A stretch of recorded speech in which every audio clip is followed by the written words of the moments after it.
This all happened when we were 8 years old. My friends told me about a strange thing they had found while exploring the woods behind our school. We call it the Hand Forest, Craig said. It's so creepy. You're going to freak out when you see it. It's amazing, said Miranda, Craig's sister. During recess, they led me into the woods. We followed a dirt path for about 5 minutes until we reached a large, distinctive tree stump. From there, we turned left the trail, and continued deeper into the forest. The way was marked with arrows carved into the trees. That was how Craig and Miranda had found it in the first place. 5 minutes later, we arrived at a tall wooden fence. It was old and rotting, with splinters sticking out in places. Faded white paint formed a warning that once read, "Danger, do not enter." We slipped through a gap between several fallen boards. My eyes widened in shock when I saw it. Dozens of hands were sticking out of the ground. We counted them once and found there were 37. They looked as if they were growing from the earth like mushrooms. They were all different heights. The tallest rose nearly a foot above the ground, exposing almost the entire forearm. The shortest barely emerged from the soil, with only the fingertips visible.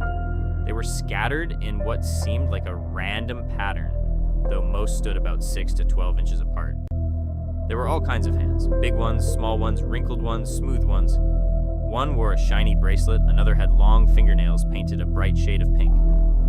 "Watch this," Craig said. He picked up a stick from the ground and poked a large, hairy hand in the palm. The hand instantly snapped shut around the end of the stick. "Holy crap," I blurted out. "Do they all do that?" "Yep," Craig replied with a grin. "But some of them are faster than others," Miranda added, pointing to a muscular hand with a thick wrist. "That one can even catch things if you throw them at it." "You can only touch them with a stick or something like that," Craig said. "You can't touch them directly." "What happens if you touch one?" I asked. "It grabs you," Miranda answered. "I mean, obviously." After that, we went back there many times. It was creepy and exciting at the same time. One day, Craig was examining one of the hands and called me over. "Look at this," he said. "It has a birthmark just like yours." I felt uncomfortable. At that age, I was very self-conscious about the large birthmark on the back of my hand. The hand Craig was pointing at belonged to an old man. It was pale and wrinkled. When I leaned in for a closer look, I had to admit that the resemblance was striking. "Maybe it's your twin," Craig said. "How could it be my twin?" "He's old," I replied. "I don't know," he said with a shrug. Another time, while we were watching the hands, a squirrel appeared. That was unusual since animals normally avoided them, but this time, one of the hands was holding a large walnut between its fingers. After a long hesitation, the squirrel ran over and climbed onto the hand to grab the treat. The squirrel was fast, but the hand was faster. It snatched the squirrel and began squeezing it. The knuckles turned white as the squirrel struggled in its grip. We watched in horror and morbid fascination as the hand crushed its prey. After about a minute, the squirrel stopped fighting. It twitched a few more times and then went limp. When we came back the next time, the squirrel was gone. The last time we spent time together in the Hand Forest was after spring break. Miranda said she had come up with a new game. During the break, Miranda and Craig had visited their grandmother who lived by the sea. On the way there, Craig had shown off a shark tooth necklace and a mood ring he had bought at a souvenir shop. He explained what the different colors of the ring meant and said that his father told him it had been invented by NASA scientists. Miranda showed off the henna tattoos she had on her cheek and on the back of her hand. "My cousin did them. She's a real tattoo artist and everything," Miranda bragged. "They look like butts," Craig snickered. "They're hearts," Miranda said, stomping her foot.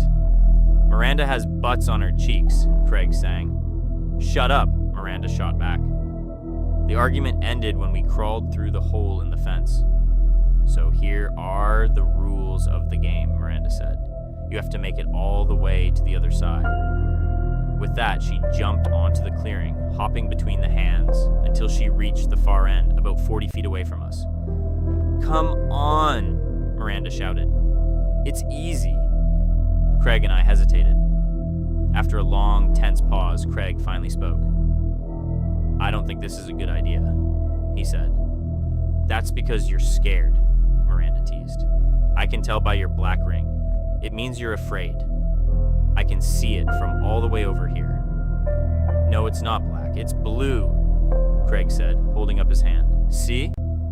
He took a deep breath, puffed out his chest, and jumped into the clearing. Although he was far less graceful than Miranda, he still managed to make it to the other side. "Your turn," Craig shouted, pointing at me.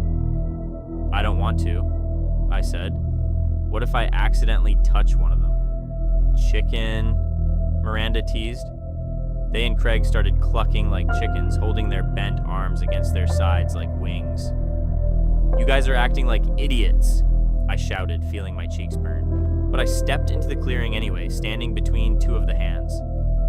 Then I jumped over one of them. On my third jump, I nearly lost my balance. For a split second, I thought I was about to fall into the grasp of those hands. Somehow, I managed to steady myself. Terrified, I jumped back to safety. "You suck," Craig teased. "You barely even made it into the clearing." My heart was still pounding from fear. My cheeks burned, and I felt tears beginning to well up in my eyes. "This game is stupid," I shouted. "I don't want to play anymore." With that, I ran off. Craig and Miranda called after me, but I didn't listen. I still wonder if things would have turned out differently if I hadn't left. That night, there was a knock at our door. It was Craig and Miranda's parents. The two of them hadn't come home. My parents asked me where I had last seen them. Craig, Miranda, and I had an unspoken agreement that the hands were our secret. We never told anyone about them because we were afraid we'd be forbidden from going there. But now I was worried about my friends. We went out into the night carrying flashlights and I showed them the place. They stared at the hand forest with a mixture of horror and disbelief, sweeping their flashlight beams from one hand to another. A few seconds later, Craig and Miranda's mother screamed. A second after that, their father screamed too. The beams of their flashlights were fixed on two hands sticking out of the ground side by side. Those hands hadn't been there before. They rose higher from the earth than the others. And when I saw them, my heart sank. They were children's hands. One of them wore a black mood ring. The other had heart-shaped henna tattoos.